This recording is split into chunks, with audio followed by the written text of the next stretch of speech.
Hello guys, आपका फिर से स्वागत है न्यू वीडियो पे। अगर भाई चैनल पर नए तो प्लीज सब्सक्राइब जरूर कर देना। तो चलिए फिर मूवी की एक्सप्लेनेशन शुरू करते हैं। तो मूवी की शुरुआत में एक बेबी का जन्म होते हुए दिखाया जाता है। ये ज्यूस का बेटा था, जहाँ पर उसको भगवान मानते थे ज्यूस को। उसकी माँ अपने बेटे को मरवाना चाहती थी क्योंकि वो भगवान का बेटा था जो कि एक इंसान से पैदा हुआ था, लेकिन उस बच्चे में ज्यूस की ताकत थी। उसका नाम हरकुलिस रखा जाता है। अब हम देखते हैं हरकुलिस बड़ा हो चुका है। वो कई दानवों से लड़ता है। कई जानवर को वो अकेले अपने दम पर ही मार देता था। एक शेर को भी उसने मार दिया था, वो भी अपने हाथों से। उस शेर को कोई तीर नहीं मार सका, लेकिन हरकुलिस मार दिया। फिर हम यहाँ हरकुलिस के भांजे को देखते हैं। उसको कैद ही कर रखा होता है। तभी यहाँ पर हरकुलिस की एंट्री होती है। यहाँ पर फिर लड़ाई शुरू हो जाती है और फिर क्या, हरकुलिस जीत जाता है और वो अपने भांजे को बचा लेता है। फिर हम नेक्स्ट डे देखते हैं एक राजा की बेटी, वो हरकुलिस से मदद मांगने के लिए आई हुई होती है। किसी दूसरे राजा ने उनके ऊपर हमला कर दिया, उनके शहर पर। यहाँ पर फिर एक हरकुलिस का दोस्त बोलता है हमें सोना चाहिए ढेर सारा। राजा की बेटी बोलती है मेरे पापा के पास बहुत सारा सोना है। तो फिर क्या, ये सारे तैयार हो जाते हैं वहाँ जाने के लिए। फिर हम यहाँ पर देखते हैं रानी का एक बेटा भी होता है जो हरकुलिस का बहुत बड़ा फैन होता है। फिर हम उस राजा को देखते हैं। वो राजा यहाँ पर बताता है कि हमें अपनी सेना तैयार करनी पड़ेगी, हमारे पास कोई सेना नहीं है। और वो राजा बहुत ताकतवर है। फिर क्या, हरकुलिस तैयार हो जाता है। अगले दिन वो सबको लड़ाई करना सिखाता है। वो उन लोगों को बोलते एक दीवार की तरह खड़े हो जाओ। तभी वहाँ पे हरकुलिस का आदमी उन दीवार को तोड़ देता है और हरकुलिस बोलता है बस इतनी जान है तुम में, ऐसे नहीं चलेगा। फिर हम देखते हैं राजा बोलता है कि हमारे ऊपर हमला होने वाला है तो हमें जंग के लिए तैयार होना चाहिए। हरकुलिस मना करता है कि अभी हम तैयार नहीं हुए हैं। राजा कहता है हमारे पास ज़्यादा टाइम नहीं है, हमें लड़ाई के लिए चलना ही पड़ेगा। फिर हम रात को देखते हैं रानी का बेटा दोबारा हरकुलिस से मिलता है। वो उससे बातें करता है। वो बोलता है कि मैं आपकी तरह बनना चाहता हूँ। हरकुलिस अपना एक लॉकेट दे देता है और कहता है कि मैं ये अपने बेटे को देना चाहता था। नेक्स्ट डे ये सारे जंग के लिए चले जाते हैं। रास्ते में एक गांव दिखता है। उस राजा ने सभी लोगों को मार दिया था और गर्दन काट के लटका दी थी। हरकुलिस देखते हैं कई दिनों की लाश है, हमें फंसाया गया, ये एक जाल था। और वाकई में ये एक जाल ही था। वहाँ के लोग जिंदा हो जाते हैं और फिर क्या, उन लोगों पर हमला करने लगते हैं। हरकुलिस को कुछ समझ नहीं आ रहा था कि ये तो उन्हीं की मदद कर रहे हैं, लेकिन यहाँ पर लड़ाई शुरू हो जाती है और हरकुलिस जीत भी जाता है। लेकिन हरकुलिस राजा से बोलता है कि मैंने बोला था तुम्हें कि अभी हमें जंग के लिए तैयार नहीं हूँ। हरकुलिस को रात में अजीब अजीब सपने आते हैं। 3 मुंह वाला भेड़ियों दिखता है। हरकुलिस बहुत परेशान था। तभी उसका एक साथी बोलता है तुम्हारा कोई अधूरा काम रह रहा है, पहले तुम उसको पूरा करो। हरकुलिस को कुछ समझ नहीं आता, वो पहले से बहुत परेशान था। फिर हम देखते हैं हरकुलिस अब उस राजा से मिलता है। हरकुलिस उस राजा को मार गिराता है।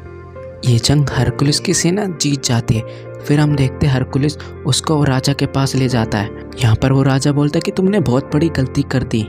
तुम ही सोचो, एक ऐसा राजा जिसकी कोई सेना ही नहीं है, तुम उसका साथ दे रहे हो, तुमने गलत आदमी को पकड़ लिया। फिर हम यहाँ देखते हैं राजा को मुकुट पहनाया जाता है। फिर हम हरकुलिस को देखते हैं। वो देखता है कि राजा की बेटी बहुत परेशान दिख रही है।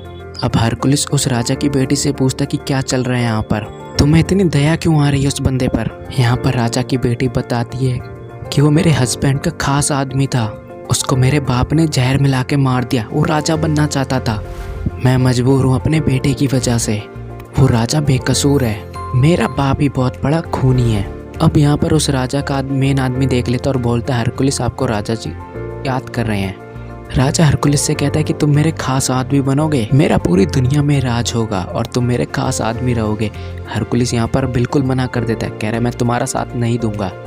राजा को ये बात सुनकर बहुत गुस्सा आता है और वो बोलता है कि मुझे तुम्हारी कोई जरूरत भी नहीं है, तुम अपना सोना पकड़ो और यहाँ से चलते बनो। हरकुलिस यहाँ से जा रहा था लेकिन वो मना कर देता है। तभी वहाँ उसका एक साथी बोलता है क्या तुम्हारा दिमाग खराब हो चुका है भाई, सोने मिल के अपना काम हो गया खत्म, चलो यहाँ से। कुछ साथी उसके साथ ही रुक जाते हैं लेकिन वो आदमी नहीं रुकता। फिर हरकुलिस अंदर जाता है लेकिन उसके ऊपर चारों तरफ से हमला हो जाता है। यहाँ पर वो सेनापति भी बता देता है आपकी बेटी हरकुलिस से कुछ बात कर रही थी। फिर हम देखते हैं हरकुलिस को जंजीर में बांध दिया जाता है। फिर वही 3 मुंह वाला भेड़िया दिखाया जाता है। तभी हमें एक और बहुत बड़ा कमीना राजा दिखाया जाता है जो हरकुलिस के राज्य में था। यहाँ पर वो राजा बताता है कि मैंने तुम्हारी बीवी और बच्चों को मारा। हरकुलिस ये बात सुनकर बहुत हैरान होता है और वो बोलता है कि मुझे तो कुछ नहीं चाहिए था ना, तो क्यों मारा मेरी बीवी और बच्चों को। वो राजा बोल रहा था तुम्हें सब लोग पसंद कर रहे थे इसलिए तो मैंने तुम्हें बदनाम कर दिया। फिर हरकुलिस का एक साथी उसको उकसाता है कि तुम कर सकते हो, ये जंजीर तुम तोड़ सकते हो। और फिर क्या, हरकुलिस ने वो कर दिया और वो तोड़ देता है। राजा की बेटी को मारने वाले थे लेकिन राजा की बेटी बच जाती है। अब वो भेड़िए हमला कर देते हैं हरकुलिस पे, लेकिन हरकुलिस इस बार उनको मार देता है। हरकुलिस सबसे पहले उस राजा को मारता है जिसने उसके बीवी और बच्चों को मारा था। फिर हम देखते हैं हरकुलिस बाहर जाता है तो बाहर राजा की सेना खड़ी होती है। यहाँ पर रानी का बेटा भी होता है उनके कैद में। अब यहाँ पर हम देखते हैं हरकुलिस का वो साथी जो सोने लेके जा चुका था वो वापस आ जाता है और वो सारे लोग बच्चे को बचा लेते हैं। लेकिन इस लड़ाई में हरकुलिस का एक साथी मर जाता है, वो बहुत घायल हो चुका है। फिर हम वहाँ पर देखते हैं, वहाँ पर ज्यूस की वाइफ की मूर्ति थी। हरकुलिस उसी को गिराना चाहता था और वो गिराने में कामयाब भी होता है तो सारी सेना पीछे हट जाती है। राजा कहता है पीछे मत हटो, लेकिन तभी वहाँ पर एक मूर्ति का टुकड़ा आता है और राजा को मार देता है। हरकुलिस ने पूरी मूर्ति गिर दी थी तो सब लोग झुक जाते हैं। हरकुलिस की ये बहादुरी देख के सब लोग वहाँ पे झुक जाते हैं फिर, और मूवी यहीं पर एंड हो जाती। तो आई होप गाइस आपको मूवी की एक्सप्लेनेशन अच्छी लगी होगी। जल्द मिलते हैं नेक्स्ट वीडियो में।